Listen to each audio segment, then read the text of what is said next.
राधे राधे महाराज जी। महाराज जी, जीव हत्या पाप है, मांस मदिरा उपयोग करना भी पाप है। महाराज जी, इनका कहना है कि काफी बार ऐसा देखा जाता है कि कुछ देश, कुछ ऐसे पंथ हैं जहां जीव हत्या करते हैं, उन्हें पाप लगता है, नहीं लगता है, पर पाप लगता है तो उनकी उन्नति कैसे होती है? क्या सांसारिक उन्नति को तो उन्नति मानते हो क्या? फिर जब दैवी आपदा प्रकट होती है तो सब नाश करती चली जा रही है। आकाश, वायु, अग्नि, जल, पृथ्वी, ये 5 प्रकृति के हैं। पापाचरण करोगे तो लौकिक उन्नति होते हुए भी तुम्हारा सर्वनाश हो जाएगा। कभी पृथ्वी हिल गई, कभी जल अपनी सीमा से ऊपर उठा, कभी वायु झकझोर दिया, कभी आग लग गई, कभी आकाश से ओले बिजली की, सर्वनाश हो जाएगा। लौकिक उन्नति ये कोई उन्नति नहीं है। आध्यात्मिक उन्नति उन्नति है। आध्यात्मिक उन्नति, आध्यात्मिक स्थिति, आध्यात्मिक भावना ही भावना है, उसमें न जाए। धन्य है भारत देश, एक बार पानी ग्रहण किया तो जीवन भर निर्वाह किया, जिसको स्वीकार किया आजीवन निर्वाह किया। यहाँ सती होते हैं, यहाँ यति होते हैं, ये धर्म क्षेत्र है, तो उन्नति उन्नति होती क्या? क्या उन्नति है? क्या उन्नति? विलासिता, भोग के मरो नरक जाओ, विलासिता ही तो है, और कौन सी उन्नति है? बौद्धिक जब विकास होता है तब भारतीय ब्रह्म ऋषि की चरण धूलि माथे पे लगाना होता है, और किसी न किसी भारतीय महापुरुष के चरणों का आश्रय लेना होता है। नहीं, नरक स्वर्ग के आगे कोई चर्चा नहीं कहीं भी। अगर जीवन मुक्तता, प्रेम, ज्ञान, योग, ये सब भारत में है, तो विदेश की तुलना थोड़ी हम अपने भारत से कर सकते हैं। हमारा भारत धार्मिक देश है, शांत देश है, शांति प्रिय है और धर्म में है, तो हम अपने देश की तुलना में किसी को नहीं रखते हैं। इसलिए नहीं कि भारतवासी, वैसे भी प्रमाण दे सकते हैं आपको। यहाँ जो ब्रह्म ऋषि हैं, यहाँ जो पातिव्रत धर्म है, यहाँ जो भ्रातृभाव है, वो आपको कहीं नहीं मिलेगा। ये थोड़ा विदेशी कल्चर यहाँ आ गया है, इसलिए गंदगी फैलने लगी है। Boyfriend, girlfriend, live in relation, ये सब विदेशी है, ये अपना नहीं है। हमारा देश ऐसा है कि एक बार स्वीकार कर लिया तो आजीवन निर्वाह किया। ये डिवोर्स तो हमने कभी सुना ही नहीं था, ये तो आप चला है। नहीं, गाँव में कौन डिवोर्स चला है? चाहे जैसी पत्नी हो, चाहे जैसा पति हो, ब्याह हो गया, अब निर्वाह करना है, और दोनों बड़े प्रेम से, संतानें बढ़िया पवित्र बुद्धि वाली उत्पन्न होती थी। अब तो क्या हो रहा है, देख रहे हो आप, ये विदेशी का तो है देन। यहाँ की पहनावा ओढ़ावा कैसा सात्विक है, और बाहरी सब बच्चे पहनने लगे, विदेश का अनुकरण करने लगे, बोले वो बहुत उन्नति। क्या उन्नति है? किस विषय को उन्नति मानते हैं? जनेन्द्रिय और रसेंद्रिय के भोगों को उन्नति मानते हैं क्या? ये तो पशु पक्षियों में भी पाया गया।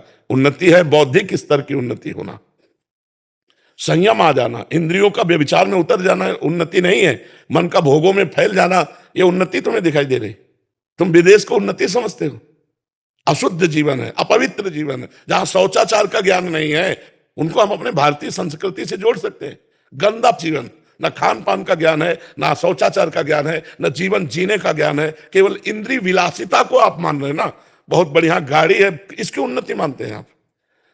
आध्यात्मिक उन्नति की बात करो, कहाँ है आध्यात्मिक उन्नति? जी, आध्यात्मिक उन्नति का ज्ञान ही नहीं है ना। बस आध्यात्मिक उन्नति उन्नति हो तो सब देख लो, मिटा दो। आराधना है नहीं, पूर्व पुण्य है, तो भोग देशों में पहुंच गए, भोग रहे, इसको उन्नति हम नहीं मानते।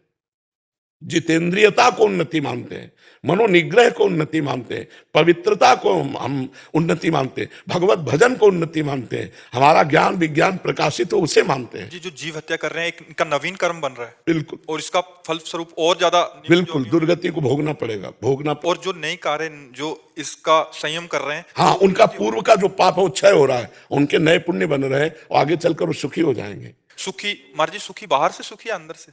सुख का मतलब होता है चाह मिट जाना, अशांति नष्ट हो जाना, नाना प्रकार के भयों का नाश हो जाना। जब कोई चाह ही नहीं तो उससे बड़ा महात्मा और सुखी कौन हो सकता है? चाह में तो सब जल रहे हैं, सुखी है क्या?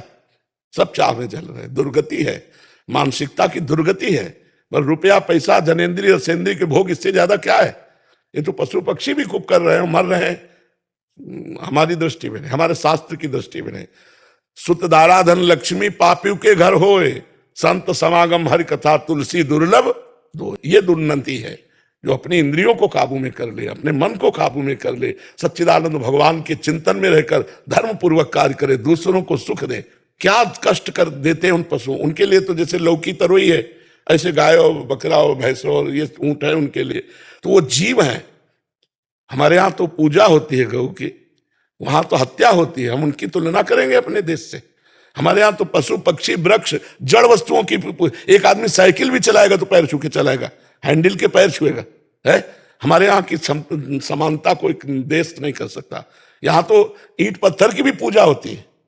अगर मकान शुरू होता है तो ईंट की भी पूजा होती है। यहाँ नई गाड़ी लाई जाती है तो उसको भगवान की तरह आरती की जाती है, नारियल की बलि दी जाती है, नींबू की बलि दी जाती है और माला पहनाया जाता है। यहाँ जड़ वस्तुओं में भी भगवत पूजा होती है, वहां तो भगवान की भी पूजा नहीं होती। तो महाराज जी फिर तो दुर्भाग्य है कि आज हम उनका अनुसरण करना चाहिए। यही दुर्भाग्य है। हमारा देश ऐसा नहीं है। ये भारत शास्त्रों में लिखा है महान देश है, पवित्र देश है, जहां की नदियों में इतनी पावनता है कि भगवत प्राप्ति करा दे। गंगा जी, यमुना जी, नर्मदा जी, सरस्वती जी, अयोध्या में सरयू जी, ये बड़ी बड़ी गोमती जी, बड़ी बड़ी यमुना आदि नदियां सामर्थ्य रखती हैं भगवत प्राप्ति कराने की। यहाँ की तो नदियों में भगवत प्राप्ति कराने की सामर्थ्य है। यहाँ के वृक्षों में भगवत प्राप्ति कराने की सामर्थ्य है। पीपल का वृक्ष साक्षात भगवान श्री कृष्ण का जटाधारी वृक्ष जो है भगवान शिव का स्वरूप बट वृक्ष, यहाँ तो वृक्षों में भगवान की भावना की गई।